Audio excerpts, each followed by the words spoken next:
ইংরেজি বাক্য বড় করার টেকনিক এর লেসনে আমি ফরিদ আহমেদ সবাইকে শুভেচ্ছা জানাচ্ছি আবারও। তো এই লেসনে আমি লক্ষ্য করুন, আমি একটি সেন্টেন্স তৈরি করেছি, একটি বড় সেন্টেন্স, যে লালবাগ কেল্লাকে একটি ঐতিহাসিক নিদর্শন হিসেবে মনে করা হয়, যেখানে প্রতিদিন প্রচুর দর্শনার্থী পরিদর্শন করতে আসে। তো আমি পূর্বে উল্লেখ করেছি আপনাদেরকে যে বড় বড় সেন্টেন্স তৈরির ক্ষেত্রে আপনারা যদি ভাগ ভাগ করে সেন্টেন্স তৈরি করেন এবং বিশেষ ফরম্যাটগুলো যদি মনে রাখতে পারেন, তাহলে অবশ্যই এরকম কেন, এর চেয়ে আরও অনেক বড় বড় সেন্টেন্স আপনি তৈরি করতে পারবেন। তো লক্ষ্য করুন, এই পুরো সেন্টেন্সের মিনিং হচ্ছে এটি। এখন আমরা এটিকে ধরুন ট্রান্সলেট করব। তাহলে আমরা যদি এভাবে দেখি এই বিষয়টি, যে লালবাগ কেল্লাকে মনে করা হয়, প্রথমে আপনি এই জিনিসটিকে ভাগ করেন, লালবাগ কেল্লাকে মনে করা হয়, এটি ট্রান্সলেট কি, এর অর্থ কি, এর ইংরেজি কি হবে? Lalbagh Kella is regarded. আমাদের এই ফরম্যাটটি আমাদের মনে রাখতে হবে, যে যখনই এই ধরনের কোনো লেখা আসবে যে মনে করা হয়, তো সেক্ষেত্রে আমরা রিগার্ডেড ব্যবহার করব। লালবাগ কেল্লাকে মনে করা হয়, সুন্দরবনকে মনে করা হয়, এই ধরনের সমস্ত ক্ষেত্রে Sundarbans is regarded, Lalbagh Kella is regarded, Lalbagh কেল্লাকে মনে করা হয়, লালবাগ কেল্লা ইজ রিগার্ডেড। এই ফরম্যাটগুলো আমরা মনে রাখবো, আমরা নোট করে নিব, যেন এই ধরনের যখনই এই ধরনের সেন্টেন্স তৈরির বিষয় আসবে তখন আমরা সেটি সেক্ষেত্রে প্রয়োগ করতে পারবো। এখন আসুন, কি আসছে, একটি ঐতিহাসিক নিদর্শন হিসাবে। তো একটি ঐতিহাসিক নিদর্শন হিসেবে ইংরেজি কি? As a historical example. আপনার ইজি একটি meanings, as a historical example. তাহলে পুরো সেন্টেন্স এটুকের পুরো মিনিংটি কি দাঁড়ালো দেখুন, যে লালবাগ কেল্লাকে একটি ঐতিহাসিক নিদর্শন হিসেবে মনে করা হয়, Lalbagh Kella is regarded as a historical example, অর্থাৎ এই লাইনটি অ্যাজ এ হিস্টোরিক্যাল এক্সাম্পল।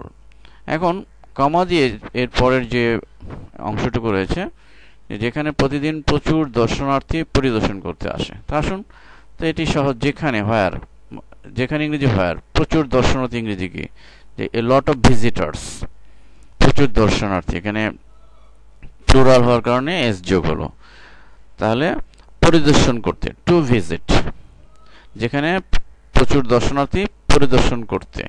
তা করতে, পরিদর্শন করতে, খেতে, যেতে, আমরা জানি যে যখন এই ধরনের তে ব্যবহার হবে সেক্ষেত্রে টু ব্যবহার করো, টু ভিজিট। দেখুন আমরা কিছু এক্সাম্পল দেখুন, যেতে টু গো, চেষ্টা করতে টু ট্রাই, করতে টু ডুর, ভালোবাসতে টু লাভ, পরিদর্শন করতে টু ভিজিট।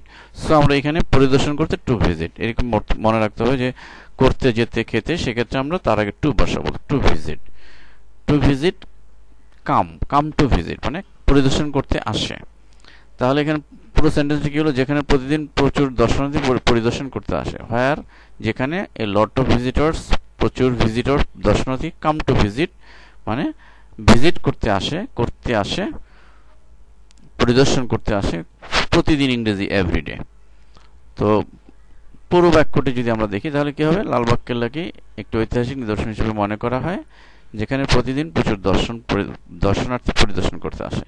তাহলে আমরা কিন্তু যদি ফরম্যাট এবং এটিকে ভাগ ভাগ করে ফেলতে পারি, তাহলে আপনি ডেফিনেটলি আপনি নিজেও এর চেয়ে ভালো ভালো সেন্টেন্স, বড় বড় সেন্টেন্স আপনি তৈরি করতে পারবেন। এবং সবচেয়ে বড় বিষয় হচ্ছে যে প্র্যাকটিস। এই যে আমি লেকচারটি দিলাম, লেসনটি দিলাম, এইটুকুর মধ্যে থাকলে আপনি কিন্তু ইমপ্রুভ হতে পারবেন। আপনাকে ডেফিনেটলি আপনাকে অ্যাডভান্স হওয়ার জন্য এটাকে ব্যবহার করে আপনাকে আরও নতুন নতুন সেন্টেন্স তৈরি করতে হবে। আমি লালবাগ কেল্লা দিয়ে দেখিয়েছি, আপনি অন্য একটি দিয়ে করেন।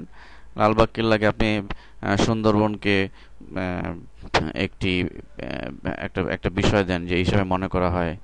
হ্যাঁ, তো অথবা অন্য আরও একটি প্লেসকে আপনি ইন্ডিকেট করে, ডিফাইন করে, আপনি সেখানে আপনি সেন্টেন্সকে এটিকে টার্গেট, ধরুন এটিকে আপনি টার্গেট করলেন, এটি টার্গেট করে আপনি প্র্যাকটিস করেন, দেখবেন যে আপনার ডে বাই ডে আপনার ইমপ্রুভমেন্ট হচ্ছে, আপনি বড় বড় ইংরেজি সেন্টেন্স, প্রপারলি ইংরেজি সেন্টেন্সগুলো তৈরি করতে পারছেন।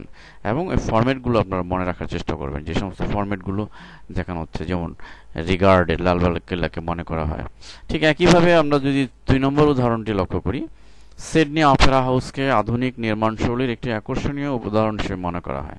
তো বিষয়টি একই, সিডনি অপেরা হাউসকে মনে করা হয়। Sydney Opera house is regarded, মনে করা হয়। আমরা কিন্তু আগের উদাহরণে কিন্তু এটি দেখিয়েছিলাম, যে ইজ রিগার্ডেড, মনে করা হয় থাকলে আমাদের রিগার্ডেড হবে। তা কি হিসাবে মনে করা হয়? একটি আকর্ষণীয় উদাহরণ হিসাবে। তাহলে একটি আকর্ষণীয় উদাহরণ হিসাবে এটির ইংলিশ কি? As an attractive example. আকর্ষণীয় এক্সাম্পল আধুনিক নির্মাণশৈলীর তাহলে আমরা অফ দ্য মডার্ন আর্কিটেকচার, নির্মাণশৈলীর ইংরেজি architecture. So of the modern architecture. তাহলে পুরো বাক্যটি কি দাঁড়ালো?